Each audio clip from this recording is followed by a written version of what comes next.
What is going first? And welcome back to Hungary for Success with me, FoggyPlays on FM21. Today we're taking on Dun Streda in the Champions League second qualifying round, second leg, which we did win the first round. And if we qualify from this round, we'll take on either Astana or Apoel Limassol, the Cypriot side. So it's either a trip to Cyprus or Kazakhstan.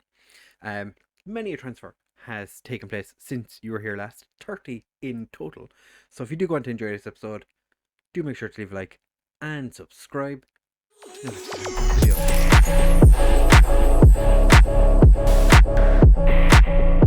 Right, fellas, so like I said, we did win the first leg against Dun Streda. Somewhat unexpected 6-2 victory. And Astana beat Apoel Limassol, which I'm not really sure if Astana is a good team. Apoel Limassol. Dinamo Kiev lost to Dinamo Tbilisi. What? That is not something I expected to see, but you know, it's all fine. It's all good. It is all good. So as you can see, there was the 6-2 victory. They did take the lead, and then we scored, and then Savic scored a hat trick, which was delightful. And then a guy you've never heard of, I don't think. Was Koskinen here before the last episode? And then Grodom scored the goal on top. Savic and Grodom both scoring in the 90th or 90 plus minutes. We still have quite a number of transfers potentially going through, but we've signed 10 new players since we were here last. Oh my god, we signed 10 players and we sold 20. Or well, we've loaned out or sold 20. So Alan Bourdain is a Romanian centre back who could play for Hungary. So signed him for 1.5 million, hoping that he'll potentially join us. He's quite a handy player because he's quite good at centre back, but he can also play right back or left back. So a nice utility player to have about, which I'm not going to complain about. Jonathan Aruya, who we signed for like 1.5 million. Yeah, 1.5 million. Potential rating to 3.5 million. He's gone back on loan to Argentina, so we're not going to worry too much about him. We won't be seeing him for the foreseeable. Zamorano is one of our new main central midfielders. The guy is going to play as primarily a box-to-box midfielder, I think. He's looking pretty good. Nice, expensive young Uruguayan. Is he young? Isn't he 20? He's young enough. But he's got very, very good attributes. Jonathan Richards is a Dutch guy who I've had my eye on for a couple of seasons. We brought him in when his contract expired at Herenveen. I'm not 100% sure I wanted him, but he wanted very little money, so I was like, yeah, why not? Jean Mora. This guy's an absolute monster. So delighted he's in. Unfortunately, he's not registered for the Champions League at this current moment. Oh no, Koskinen wasn't one of the players he saw. Koskinen is another midfielder who's joined us. We did kind of go centre back heavy before during the last episode. We're going central midfield heavy since. Nice temperament or personality. Can't go wrong with that. Fantastic first touch, brilliant vision, great decisions, great balance. Kind of a decent all round player. So I'm quite happy with him. He's going to be learning to be a box to box. Koskinen is just a left back who came in from Besiktas, but I think he's going back to Turkey on loan. He's going back to Turkey on a season-long loan because he's just not going to get enough first-team football here. Scott Kerr has come in from West Ham. I think he's going to be a decent all-rounder. He's in our first team. I thought I dropped him to the B team. Maybe I've made him available for the B team.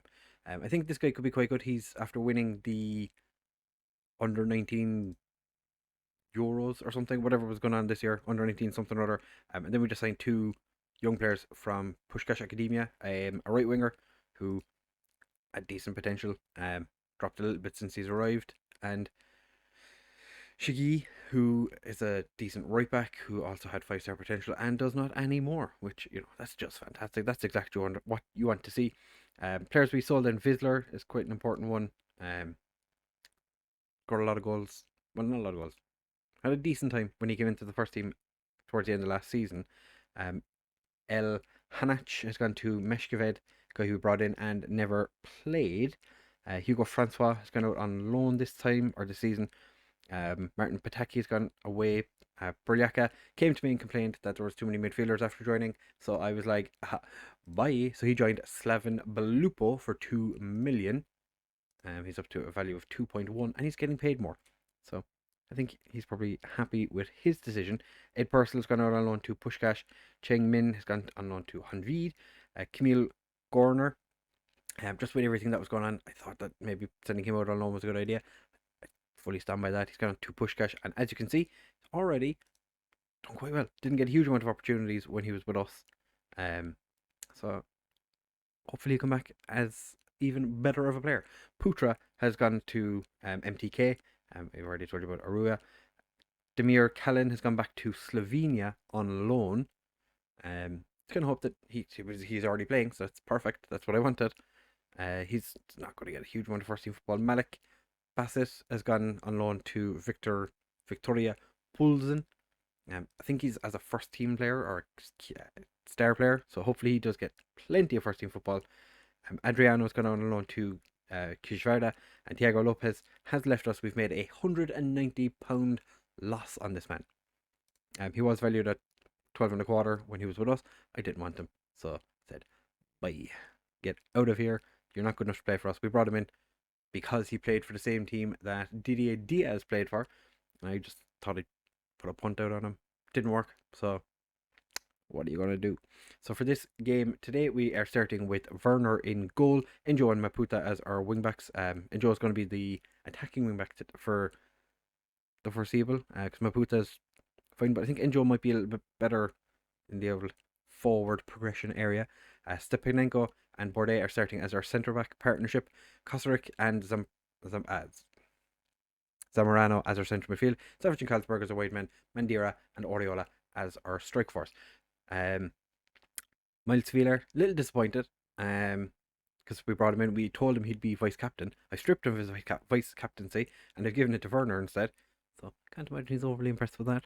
Tavares has a transfer offer at the moment. So does Mr. Solo Dolo.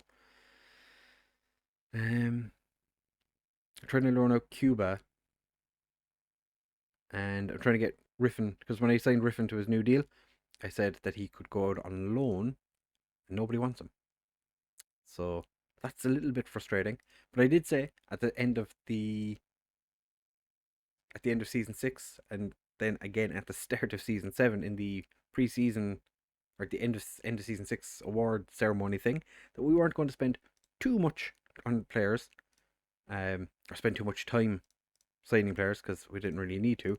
And yeah, it's been like 27, 28 transfers in. Many transfers out, and I'm looking at the team now, and I'm like, it's a good team, but we're probably going to struggle to, meet regulations for everything. So, like I said, we've got a bit mental in the transfer market, but a lot of the players are EU. That was Cesar Blackman, the Panamese from Panama.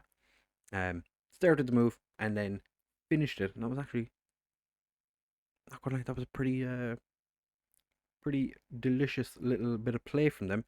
Do not like the fact that Dun Streda are on the attack again. This is no bueno.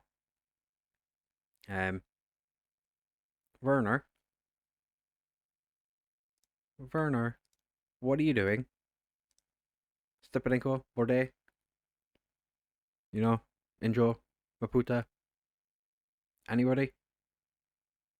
Are you listening? We're not playing very well. Let's chuck a bit of encouragement. Fabry. Milan Werner. Of course he puts it behind when there was absolutely no reason to. They did tell me I should have played Hut Wagner for this game. I decided against it because Milan Werner is our best goalkeeper. Star rating wise, of course. Because I take the star rating seriously. But I'm a little bit disappointed with how we started this game. We did seem to be quite complacent. The fact we've conceded twice already. Not happy. If we could score before half time, that'd be fantastic. Carlsberg with a free kick.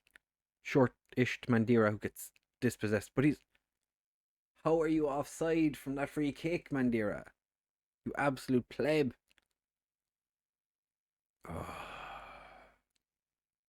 We have that young Hungarian striker in our B team. I'm considering bringing him up and just trying to dump Mandira at someone's door. Like,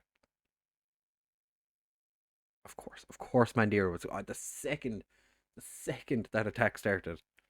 I was like, Mandira is obviously going to score because I'm shit talking him. When I shit talk my players, they score goals. Don't want to watch it again because Mandira annoys me. He's really good, but he scores goals, but I don't understand how. He's not very good. Werner, what are you doing? He recently became natural as a sweeper keeper on attack. I feel like that's what caused this mayhem today. I am far from pleased with what I've seen. I am. We need to prove you've got what it takes to play for this club. Doesn't really care, to be fair. Savage, where have you been? Hello, hello. Okay. Okay. Okay.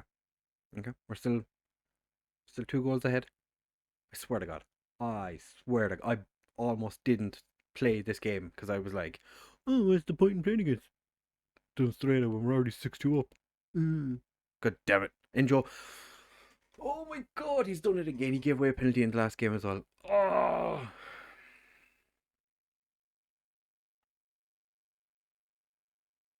Of course. Of course.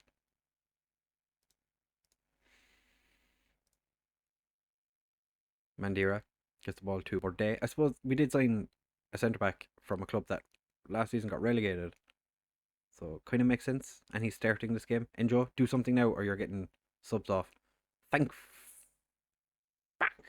Thank you. Sweet baby divine Jesus.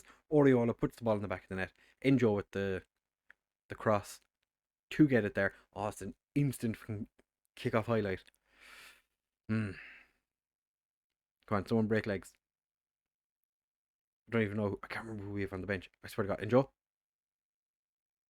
Okay. I was like, if Enjo does something stupid again, he's getting taken off straight away. I don't want him to be like in the Hertha save where Verbelski just kept giving away penalties against Bayern Munich when we were managing Hertha. Kosterix, after picking up an injury, awake enough to be able to, or not injured enough to not win the ball there. Carlsberg wins the ball. Zamorano, what are you doing, Zamorano? Oh, Werner. Thankfully makes the save. But it comes straight back at us. Dun Streda. Werner. Good job, buddy. I'm still considering taking off Enjo, even though he's like our best player on the pitch at the moment. Oriola finds Carlsberg. Their keeper was right there. Relatively well positioned to steal that away from us. Oriola, a beautiful head down to Carlsberg. And Carlsberg puts it past the keeper. Dun Streda now need to score 4 more goals to win this game. I swear, like if it ends 10-9 on aggregate, then I have fair fucks to them, you know. Nobody was deserving to win this game. I'm going to put Oriola into midfield. Actually, leave that way around. Kosteric is going to come off for Grodem. It's going to be a Potter. Zamorano is playing terribly as well. And we do have Divic on the bench. Bourdain has shit the bed. So I might bring on Usakov or Hidalgo for Bourdain, who I am, like I said, trying to get him to change his allegiance from Romania to Hungary. And he keeps saying that he doesn't want to because of the World Cup. Grow them! He doesn't want to because of the World Cup. But, my friends, the World Cup is over. And you will never, ever guess who won the World Cup. Take a guess. Comment down below. Who do you think won it? Have you guessed? It was Portugal were in the final. They didn't win it.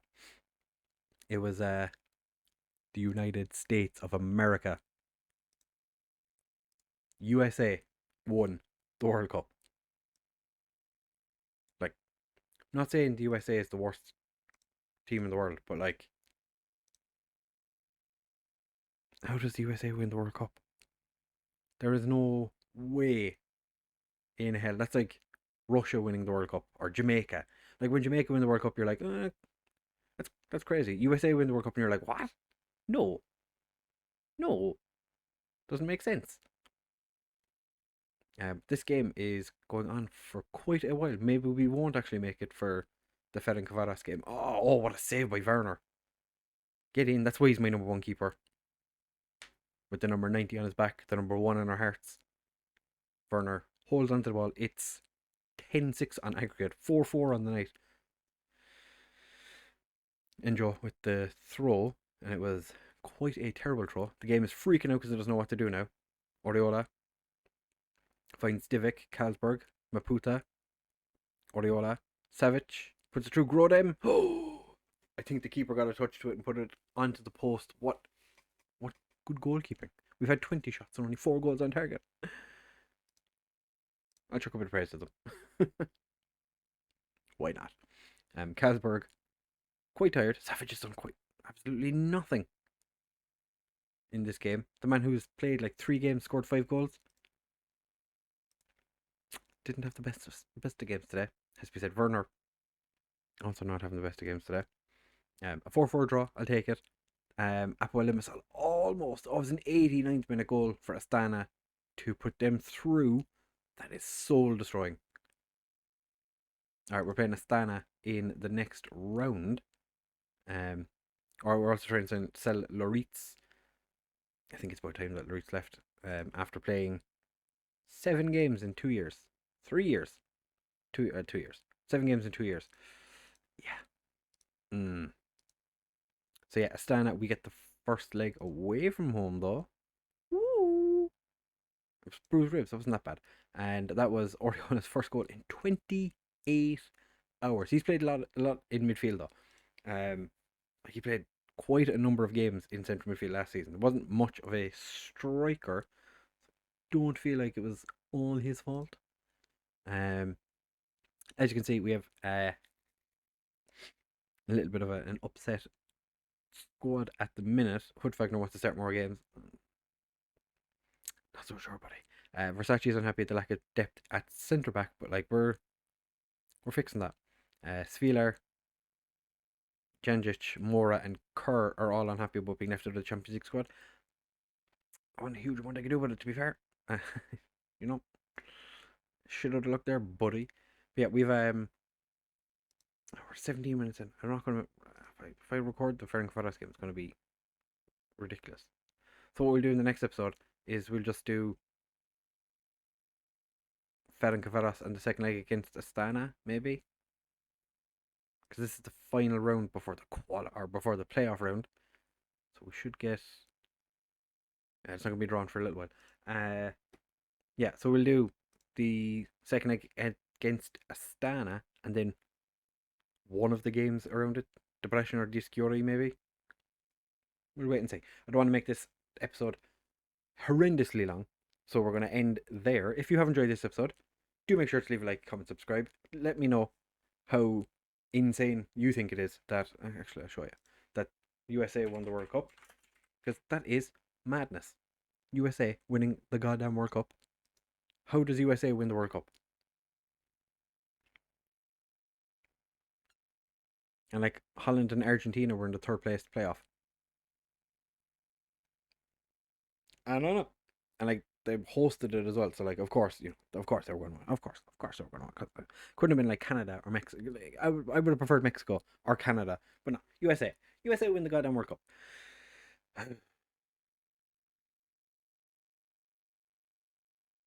Serginho Dest. I was looking at it on my other monitor. Serginho Dest had the joint second most yellow cards. Kind of makes sense. That's the only thing that the US actually had a player in the top 3 of anything. So, congratulations. So if you have enjoyed this episode, do make sure to leave a like, comment, subscribe, share with all your friends, and I will see you in the next one.